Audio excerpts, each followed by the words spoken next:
Yo, welcome back. I'm Cap. Welcome to another Tutorial Tuesday. If this is your first time watching, thanks for joining. If you're coming back to see another one, I hope you learned something today. Today's going to be an MPC tutorial. I'm going to teach you how to assign samples to pads. Make sure you subscribe if you haven't subscribed already. And keep the questions coming. The questions are really getting me to think, really getting us to think, and it's helping me to learn a lot by helping you learn. Leave comments and questions in the box below. Let's get on it. You're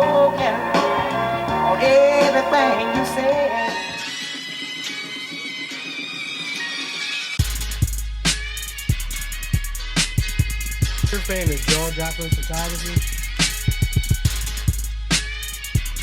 Eye-popping graphic art? So step one, get a sample into the MPC.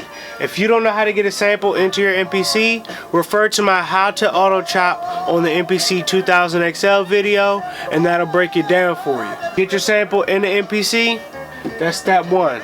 This is what I'm gonna sample.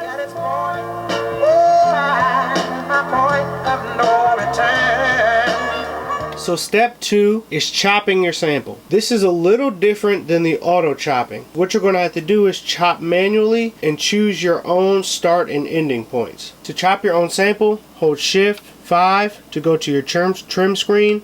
Go to your sample, go down to where it says ST, that's your starting point, and then use your scroll wheel to select where you want your sample to start. Go to your END side, your end, and select where you want your sample to end. A lot of vinyl, if it was recorded in stereo, it'll have different sounds and different volumes of instruments on either side or either channel, left or right. So if you go to this view and you change between left and right, you might actually see a different waveform or even hear a different instrument or something. So that's one thing you might want to check when you're listening to your sample. Once you have your sample how you want it, any pad will play the current sample that's selected, and then you can just scroll through your sounds or your samples, your chops.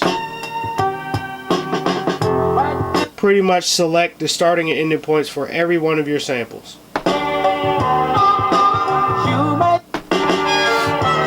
Step three is you're going to get your program ready. This might not be an issue for you. I'm not sure why my MPC does this, but when I go to my program, every time I start my MPC, my pad numbers get reassigned. So I have to go to my program, reassign the pads the way I like them to be assigned before I can assign a sample to the pad. Go to Shift 6 to go to your program. Select whichever drum program you like to edit. I'm going to edit drum 1. Here at the top where it says PGM, that's program, you can select open window and you can rename your program. You know, maybe I'll rename it whatever the sample was, or a hint so I'll know what sample I used or whatever. Once you name your program, your pad number refers to whichever number that is in the bank. So this is A01. This is bank A, pad 1. Pad banks go from A to D and 1 to 16. So they correspond. So the note corresponds to the various note numbers that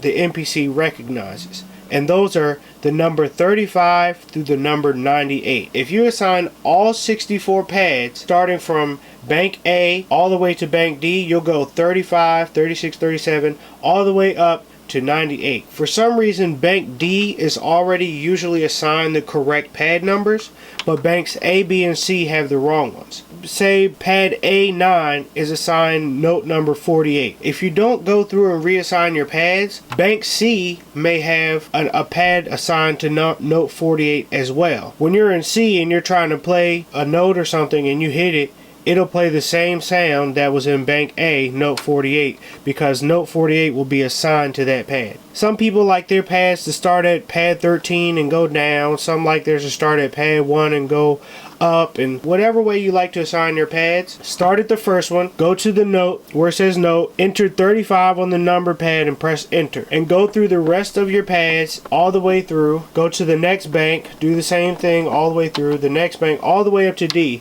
and D should already be assigned. Your last note should be 98. That's how you set up your program.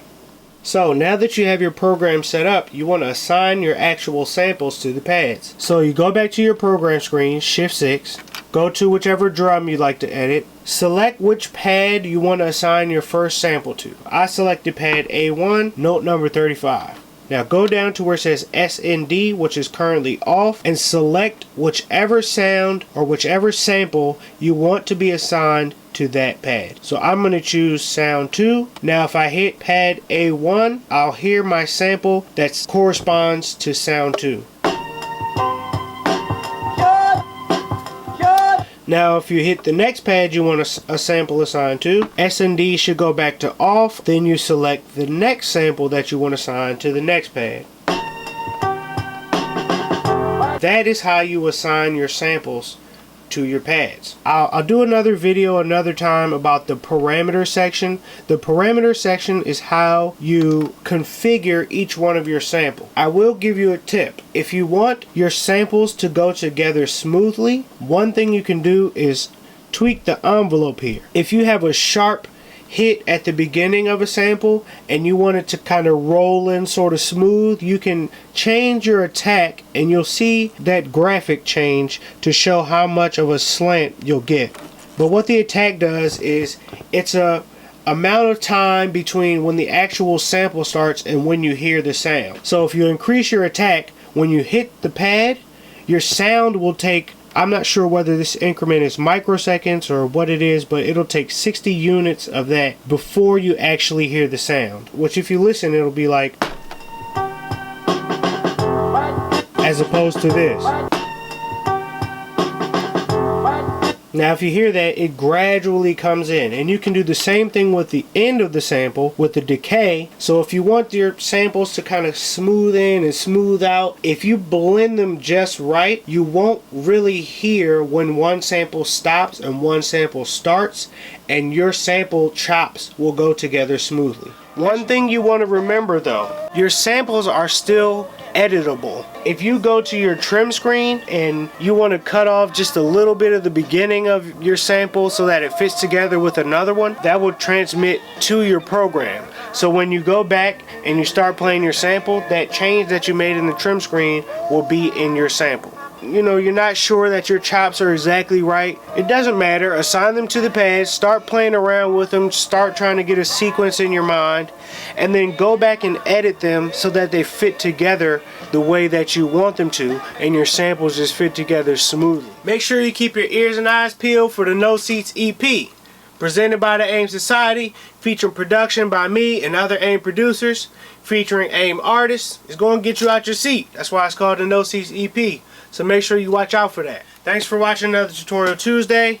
I'm Cap once again. Hope you enjoyed it. Hope you learned something. You share with other people so they can learn something. Make sure you subscribe and become part of the GISH crew. GISH stands for that good-ish. So become part of the GISH crew so you can stay tuned. Make sure you leave comments. If you have any questions at all, leave them below in the comment box. You know what I'm saying? Hit that like button. Thanks for watching again. Keep it humble and keep it hip-hop.